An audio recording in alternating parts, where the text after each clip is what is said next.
Assalamualaikum warahmatullahi wabarakatuh. Kami dari kelompok 3 Agribisnis D akan mempresentasikan mengenai dampak perubahan iklim terhadap pesisir dan dataran rendah yang beranggotakan 4 orang. Yang pertama, Mutmainnah dengan NIM A01211051 atau saya sendiri. Kedua, Nur Anissa dengan NIM A01211050. Yang ketiga, Ismawati dengan NIM A01213333. Dan yang terakhir, Salmawati dengan NIM A01213335. Pembahasan yang akan kami bahas dalam presentasi kali ini: yang pertama, pesisir dan dataran rendah. Kedua, fakta yang terjadi. Ketiga, dampak perubahan iklim. Keempat, solusi perubahan iklim. Baik, langsung saja saya serahkan ke pemateri. Yaitu mengenai pesisir dan daratan rendah. Laporan IPCC menguraikan bukti-bukti bahwa perubahan iklim memang sudah terjadi. Suhu bumi meningkat sekitar 0,8 derajat Celcius selama abad terakhir. 3 dekade terakhir ini secara berturut-turut kondisinya lebih hangat daripada dekade sebelumnya. Berdasarkan skenario pemodelan, diperkirakan pada akhir 2100, suhu global akan lebih hangat 1,8 sampai 4 derajat Celcius dibandingkan rata-rata suhu pada 1980 sampai 1999.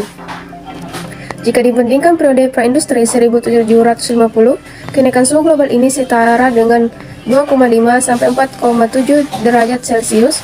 Proses pemanasan global terutama disebabkan oleh masuknya energi panas ke lautan, kurang lebih 90% dari total pemanasan, dan terdapat bukti bahwa laut terus menghangat selama periode ini. Wilayah pesisir merupakan wilayah yang paling terkena dampak dari adanya perubahan iklim. Letak geografis wilayah pesisir menjadikannya sangat rentan terhadap kejadian ekstrem seperti badai, topan tropis, dan naiknya permukaan laut. Di wilayah pesisir diperkirakan setiap tahunnya 120 juta orang terkena dampak angin siklon tropis. Fakta yang terjadi: STEM 2007 menemukan bahwa negara berkembang sudah dalam keadaan vulnerable atau rentang dalam konteks perubahan iklim.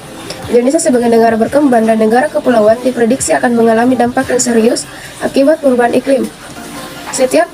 Sebagai sebuah negara kepulauan amat luas yang memiliki lebih dari 17.000 pulau dan 95,181 km garis pantai, wilayah Indonesia amat rentan terhadap kenaikan permukaan laut. Kenaikan 1 meter saja dapat menenggelamkan 405.000 hektar wilayah pesisir dan menenggelamkan 2.000 pulau yang terletak dekat permukaan laut beserta kawasan terumbu karang. Hal ini berpengaruh pada persoalan batas-batas negara kita.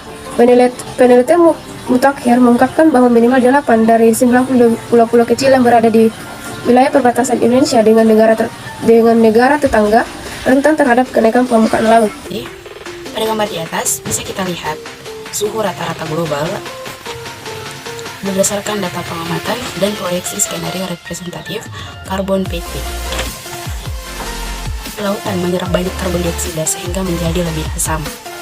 Tinggi permukaan air laut global telah meningkat sebesar 20 cm dimulai sejak awal abad yang lalu dan terus mengalami percepatan. Selama periode 1901 sampai 2010, rata-rata muka air laut naik sebesar 0,19 mm. Laju kenaikan muka air laut 2 kali lebih cepat pada periode 1903 sampai 2010 dibandingkan periode 1901 sampai 1903. Laporan para ahli ini secara khusus menyebutkan bahwa pada masa 10 tahun terakhir di beberapa daerah di Indonesia telah menurunkan tingkat curah hujan tahunan, sedangkan kenaikan rata-rata permukaan air laut tahun 1901 sampai 2010 hanya 0,19 mm per tahun menjadi 3,2 mm per tahun pada periode 1993 sampai dengan 2010. Ini saya akan menjelaskan mengenai dampak perubahan iklim. Menurut temuan Interglobalist Climate Change atau IPCC membuktikan bahwa perubahan iklim telah berdampak pada ekosistem dan manusia di seluruh bagian benua dan samudera di dunia. Perubahan iklim dapat menimbulkan risiko besar bagi kesehatan, keamanan pangan global, dan pembangunan ekonomi. Terjadinya peningkatan permukaan air laut akan berdampak pada masyarakat pesisir dan daerah dataran rendah di seluruh dunia dengan timbulnya fenomena banjir, erosi pantai dan kerendaman, serta hilangnya pulau kecil. Hal ini terutama akan sangat berpengaruh terhadap negara kepulauan. Perubahan iklim juga menyebabkan pergeseran rentang geografis serta pola migrasi, seperti daratan dan laut. Beberapa spesies akan menghadapi kepanasan dan pengasaman laut. menimbulkan risiko besar terhadap ekosistem laut, terutama ekosistem di wilayah kutub dan ekosistem terumbu karang. Perubahan iklim berdampak pada keamanan pangan global. Dalam hal ini menyebabkan penurunan produksi tanaman pangan secara global. Tanpa adanya upaya adaptasi, produksi tanaman upaya seperti gandum, beras, dan jagung diproyeksikan turun. Perubahan iklim juga diproyeksikan meningkatkan kejadian perpindahan manusia atau imigrasi dan memicu konflik, guncangan ekonomi, dan kemiskinan. Perubahan iklim juga akan memperburuk masalah kesehatan manusia dan menyebabkan gangguan kesehatan di berbagai wilayah, misalnya melalui peningkatan gelombang panas dan kebakaran. Dampak perubahan iklim diproyeksikan memperlambat pertumbuhan ekonomi dan menjadikan usaha pengurangan angka kemiskinan akan lebih sulit. Mitigasi perubahan iklim adalah tindakan aktif untuk mencegah dan memperlambat terjadinya perubahan iklim dan atau pemanasan global, dan mengurangi dampak perubahan iklim dan pemanasan global dengan cara menstabilkan konsentrasi volume gas aroma kaca.